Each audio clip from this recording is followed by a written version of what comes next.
Decades ago, Melissa Ludtke fought to report from where women were not allowed to go, the locker room. Her landmark case challenged gender discrimination in sports journalism. Today, Ludtke's story reminds us how far we've come and how far we still have to go. Here's my conversation with pioneering sports journalist Melissa Ludtke.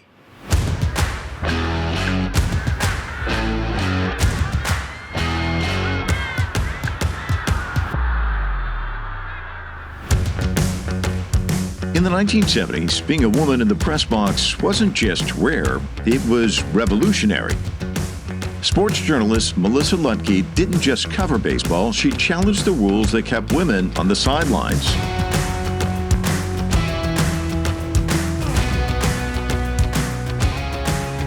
Her landmark fight became history, and her book, Locker Room Talk, A Woman's Struggle to Get Inside, tells that story in her own words.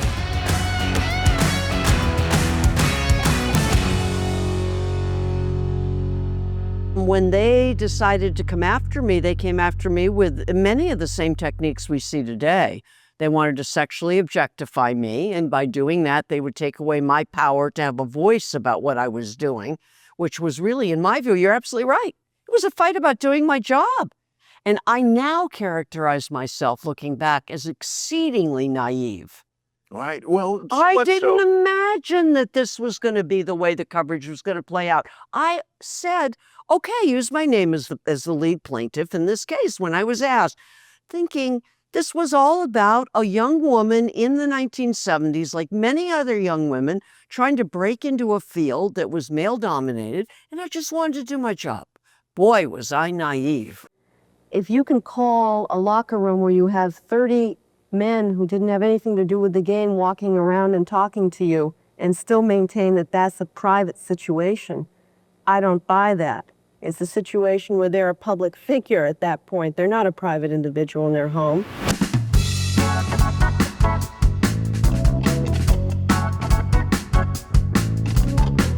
Melissa Ludtke became the lead plaintiff in a 1978 federal case that secured equal locker room access for women sports reporters.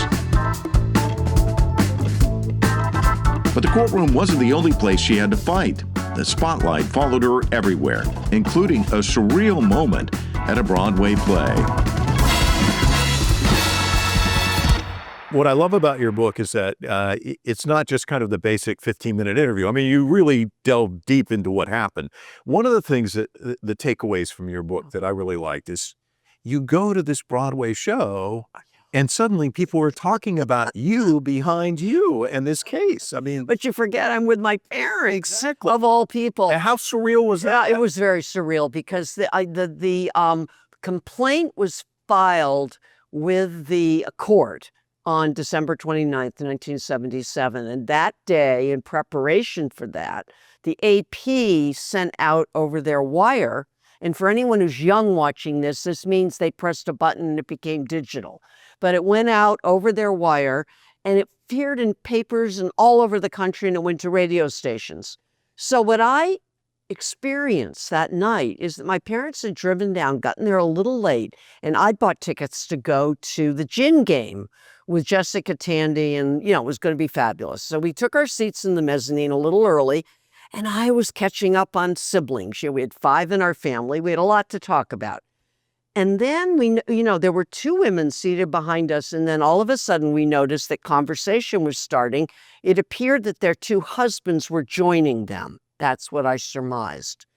And very soon, one by one, my mother, myself, and my father all stopped talking. And the reason is because the women turned to their husbands and said, "You are never going to believe this.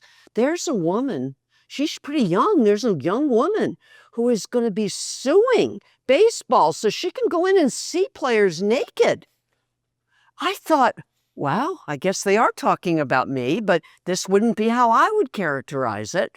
And my mother, I looked over at her. She was silent and sort of had this shock on her face. And I tried to remain cool because, of course, I had to be cool in front of my parents, but we just were silent and listening to this. So you're right. It was, and then, of course, the lights, flash, and it means the thing's going to start, and the curtain, kind of begins to open, and it all quiets again. But in my head, it's anything but quiet. I just am realizing that I have entered another zone, a zone that I wasn't at all prepared for. Yeah, and I think also how your perspective was, I want access. I want to be able to do the job just like everybody else. And in order to actually do the job like everybody else, all the male sports writers, they're all in the locker room Right. getting all these great quotes. If you're excluded from that, you're excluded from a big part of the story, right? Well, I thought so, and evidently the judge agreed. We can go into the case a little more later, but by then I had been assigned, after this incident in 1977 that opened up this case. Added to my portfolio over the winter was that I was assigned as the reporter for the NBA beat, which meant I had to learn a whole new sport. But it also learned, because the NBA had given equal access to locker rooms in 1975, that I actually had the experience of going into locker rooms and interviewing athletes, and I was there alongside the men, and realized it just worked. It worked. It worked for the players. It worked for me. Now, let me give you a sense of how it wouldn't work under Bowie Kuhn's idea. He claimed, which was a greenwashing, it wasn't the case, but he claimed that he had separate accommodations for women, and that the idea would be that the players would then be brought out of the clubhouse and individually brought out to this separate accommodation. In 2 years of baseball, I was never offered a separate accommodation. But even if I had been, 1954, the Supreme Court ruled unanimously in Brown versus Board of Education, landmark case, that separate is not equal in discrimination that is protected under the 14th Amendment. In that case, it was racial justice. Here we're talking about gender discrimination. So here's a lawyer trained. University of Virginia. He'd been practicing law for nearly 20 years to then, and he didn't seem to recognize that there was some connection between separate cannot be equal and our request for equal access, which meant I had to be with the players at the same time and in the same place that the male reporters were. No one was telling Bowie Kuhn, not the judge, she couldn't do that, that it had to be in the clubhouse. It was up to him to decide. The only requisite that we were asking is it had to be equal. Here's the thing I want to ask about that, though. Because you've been around baseball for a while, that it's misogynist and it's the old boys club. And these sports writers, they call you girl, and they kind of demeaning and stuff. But this is Jane Pauley. It's a woman, and she came after you. Oh, God, she came after me. And I surmise in the book, I cannot be inside her head. I've never interviewed her about it. But she was kind of a rookie as well at that point. She just really started. And people remember her as coming from the Midwest. And they remember her as Midwest nice. She was living up to sort of the reputation I think she felt she had to hold her place in the minds of the viewers.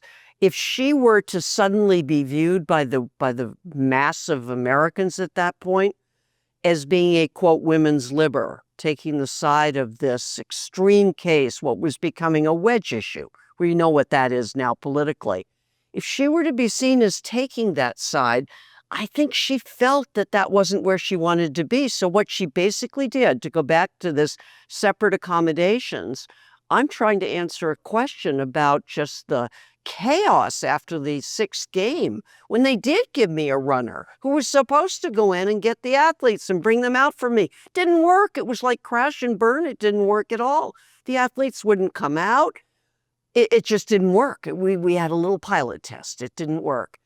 But Jane Pauley so wanted to believe when the commissioner said that he had separate accommodations for me that I was all taken care of, that there should be no suit about this. He's taking care of you. And she interrupts me to make that point when I'm talking about this chaos.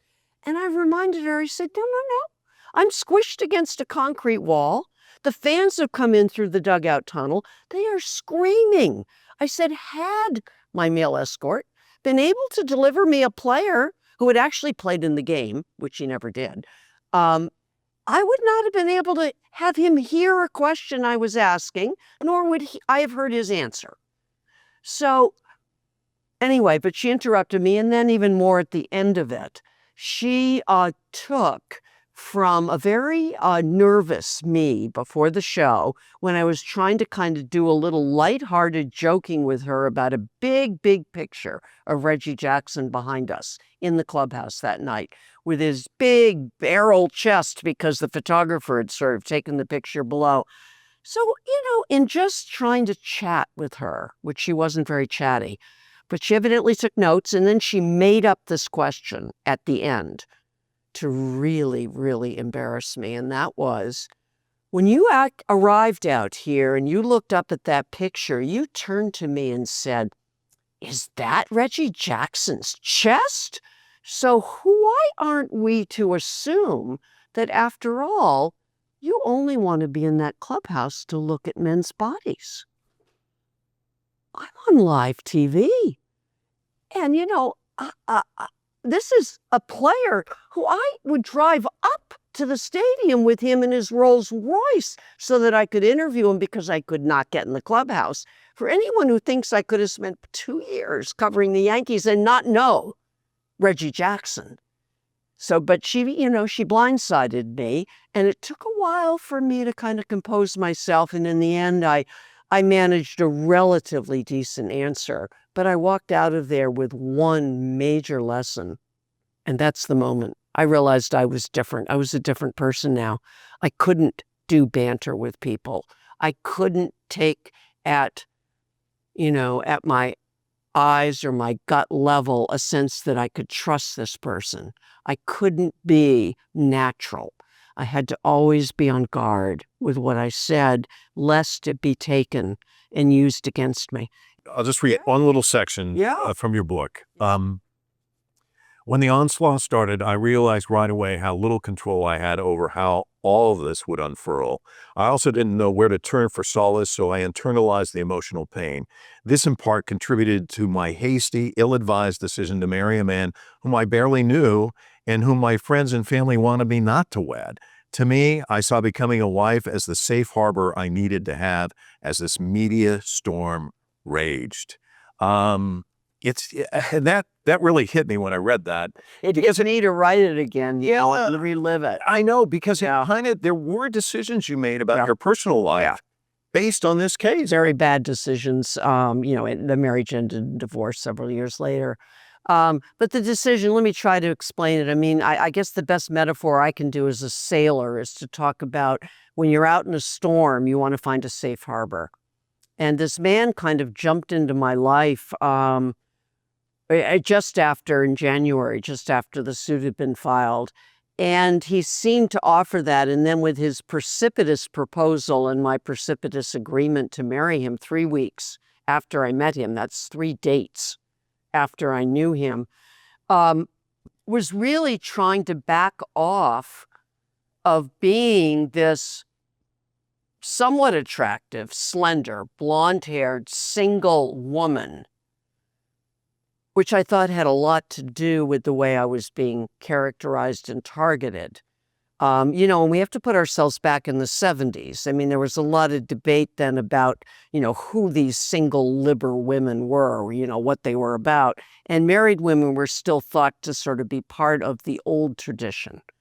And so there was a part of my, and I don't want to even call it thinking, because I don't think it was thinking, but emotional response, that when he proposed, I saw it as a safe harbor. But what I didn't realize until I really wrote this book is how much, considering him to be a safe harbor and error in judgment, pushed away the people who actually were my safe harbor, which was my network of really close female friends. Because we really no longer could have a truthful relationship, because they wanted me to just back out of my decision to marry this man. They didn't like him. They said it was the wrong thing. And stubbornly, I held to it. I want to put an addendum on this, because I was actually proved right. in some odd way. Not about the decision to get married, but about the characterization of me as a married woman. Because on the day after the court decision came down, Mike Ludtke, who was one of the leading columnists in New York, came over to interview me the day the decision came down, and he wrote a column that appeared on the back page of the tabloid. And not only did he use my married name, which I really never used, but he basically set it up in a way of saying, Mrs. Lincoln, that was my husband's name, Mrs. Lincoln has decided not to go to the ball game tonight and to stay home and make dinner for her husband. I was not all wrong. You see, I mean, I don't mean to say this critically, but men can be somewhat swayed pretty easily by the surroundings that a woman finds herself in terms of how they want to characterize who she is. Well, when the men went away to fight war, the women got to play. But look what they had to play in. They played in skirts. They had to do makeup classes, etiquette classes. When they slid into second base, you can see why the men filled the stands. Okay, so the men come home from war, the women go off the baseball field, and it's about the 70s when I show up.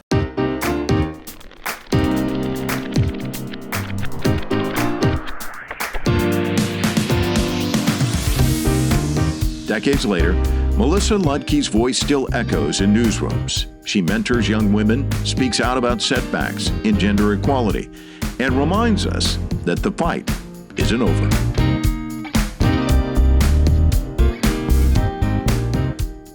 You basically broke the doors open of the old days, and now it seems like the doors are closing back to the old days. I could agree with you on that. What's that like for you? I mean, to think, I went charging through, I made these steps towards progress, and now you're seeing. Well, one of the things I can do is just keep talking about those days and why the 14th Amendment is such a protective vehicle that we need to learn how to use again. We need to learn about it. We need to learn to rely on it.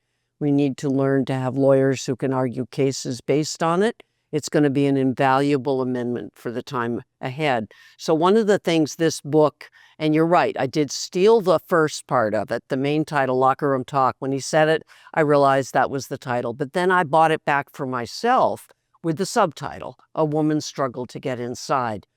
But I meet one reason with this book gives me access to a lot of classrooms.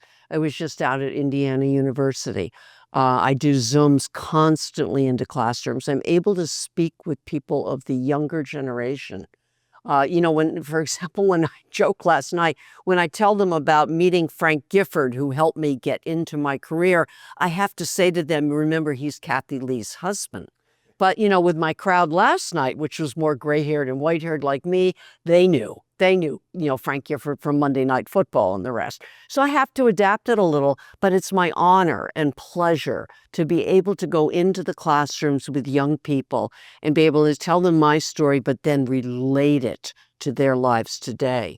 Because I think they understand very quickly that what happened to me in terms of how I was characterized by the media is still happening to women who come out to challenge, either through Me Too or through very visible lawsuits against patriarchal institutions. It still happens to them. The sexual objectification, the way that this woman is treated, Christine Blaney Ford, we watched her. She had to literally move because of the threats against her. So they see this on their social media. Women who cover sports see the threats on their social media. So we're in a different and a really scary and frightening place. But this book gives me a vehicle to be a part of talking to younger people about it. It's a great book and a great Thank conversation. Always a delight to see you. Thank you so much. So good to see you. I don't know. I hope we do this again. I don't know how, but it's great. Thank you so much. Thank you. Thank you.